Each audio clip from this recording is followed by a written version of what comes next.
Let me ask you something.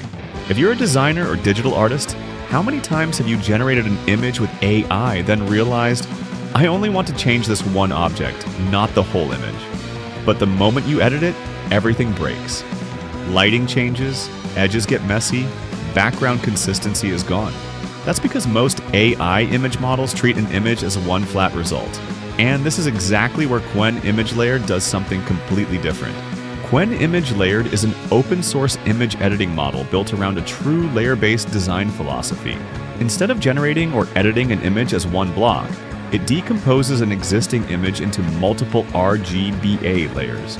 Each layer is a real, independent object with its own RGB data and alpha channel. So you can move it, resize it, recolor it, or remove it completely without touching anything else. If you've ever worked in Photoshop or Illustrator, this immediately feels familiar.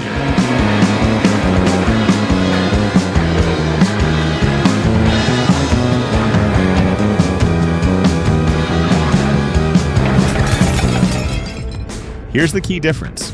Traditional AI editing models flatten everything, apply global changes, lose precision. Qwen Image Layered separates structure and semantics, preserves consistency, enables fine-grained control, and it goes even further. When an object is partially hidden behind another object, the model doesn't just cut visible pixels, it intelligently reconstructs the hidden parts. So instead of getting half an object, you get a complete self-contained layer. That's a massive upgrade over classic segmentation or masking. In this video, I'm running Qwen Image Layered locally in ComfyUI. No online demo, no cloud shortcut, just a real workflow. First, I load the model, the dedicated Qwen Image Layered VAE, and the Qwen text encoder. Then I bring in an image that I want to deconstruct. Inside the control panel, I set the output resolution and choose the number of layers. In practice, between 2 and 8 layers works extremely well. And if I need more separation, I can simply take one layer and run it through the model again. This recursive decomposition is one of the most powerful parts of the system. Once the model runs, the image is broken into independent RGBA layers: background, foreground objects, text, decorative elements. Each one becomes its own editable unit. From here, I can reposition layers, resize them, hide or remove elements, recompose the image freely, and when I rerun the workflow, it generates a clean new composite without redoing the entire diffusion step. This is real layer-based editing by design. Qwen Image Layered isn't trying to replace designers. It's designed to fit into existing design workflows. The idea is simple: reduce trial and error, speed up concept iteration, and give creators more control. This model treats AI as a design assistant, not a black box generator. And that's exactly why the layered approach matters. Alongside this, Qwen also released Qwen Image 2.5.1.2, the December update to their text-to-image model.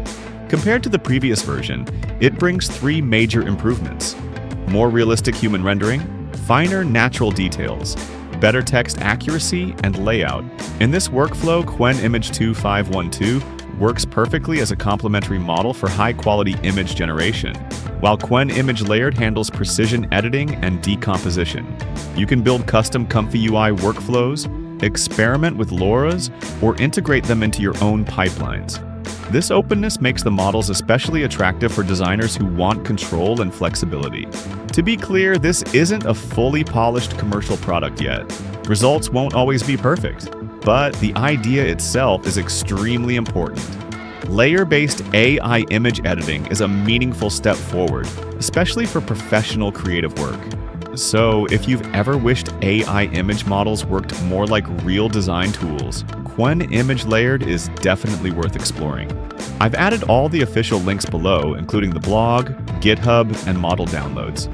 If you found this useful, don't forget to like the video, subscribe for more real AI workflows, and experiment with the model yourself. Thanks for watching, and I'll see you in the next one.